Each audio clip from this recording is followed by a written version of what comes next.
Quando Cristóvão Colombo navegou até a América em 1492, pensou que tivesse chegado às Índias, batizando de índios os nativos que encontrou.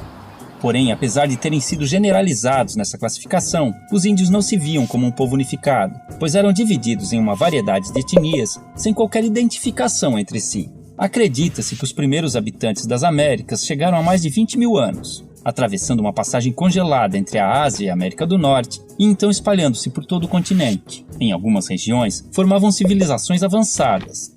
Já no Brasil, fragmentaram-se por todo o território, formando grupos de diferentes tamanhos.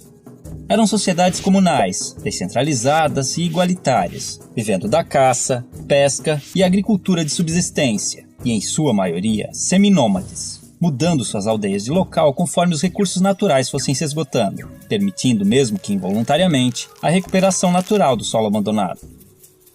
As habitações eram geralmente coletivas, chamadas de ocas, variavam de tamanho e forma entre as tribos, mas normalmente eram dispostas em torno de um espaço cerimonial, onde realizava-se todo tipo de atividade diária, além de celebrações e ritos conduzidos por pajés e anciões.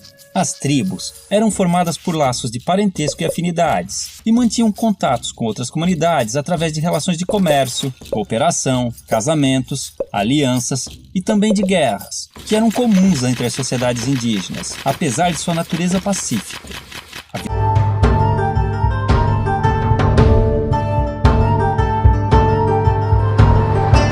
Uma das versões mais conhecidas sobre a chegada dos portugueses ao Brasil em 1500 relata que Pedro Álvares Cabral acabou desviando-se demais da rota, ancorando no litoral da Bahia. Contudo, muitos historiadores acreditam que Cabral já sabia da existência de terras no oeste e foi encarregado pela coroa portuguesa de tomar posse do local.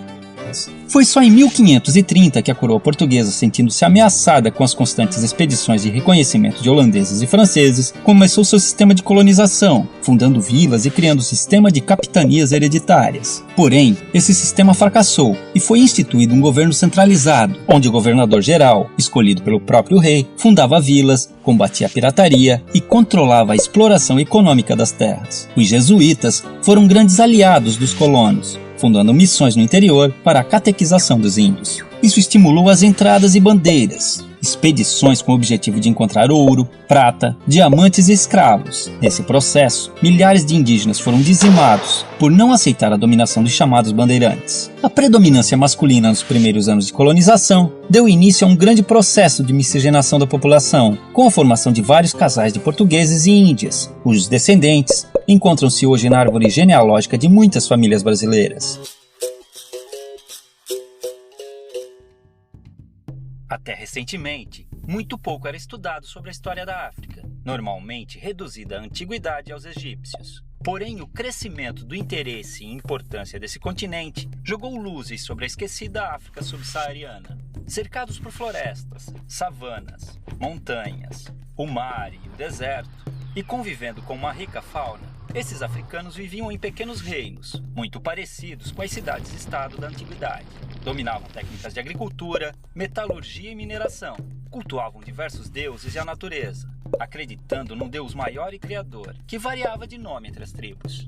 Evitavam guerras, estreitando laços através do casamento. Porém, quando o conflito era inevitável, não visava a expansão territorial. Com a exploração europeia da costa da África, os nativos começaram a ser capturados e enviados como escravos para a Europa. A rota do tráfico negreiro mudou a partir da colonização do Novo Mundo, e o comércio de seres humanos atingiu grandes proporções pela necessidade de mão de obra nas novas terras. Os portugueses dividiam os africanos em 3 grandes grupos: os sudaneses, os guinenos sudaneses muçulmanos e os bantus, todos representando uma determinada região do continente e tendo destinos diferentes. O Brasil recebeu cerca de 40% de todos os escravos africanos trazidos para a América, já que demandavam mão de obra para trabalhar em suas culturas de cana-de-açúcar no Nordeste, no ciclo de ouro em Minas Gerais e nas lavouras de café do Rio de Janeiro no século XIX. O transporte desses povos, amontoados nos porões dos navios negreiros, era feito em condições desumanas, e muitos acabavam morrendo na travessia marítima, tendo seus corpos jogados ao mar.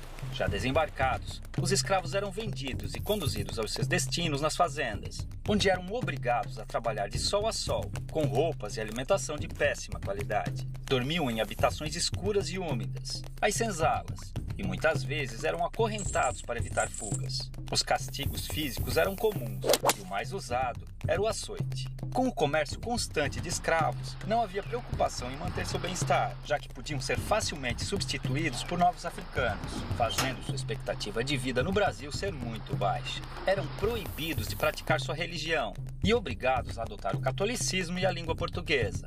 Mantiveram sua cultura viva, realizando seus rituais africanos escondidos, criando até um tipo de luta, a capoeira. A maior parte dos africanos traficados para o Brasil eram homens, por serem mais valorizados nos trabalhos forçados. As mulheres, que não eram aproveitadas nas lavouras, viravam escravas domésticas, as chamadas mucamas.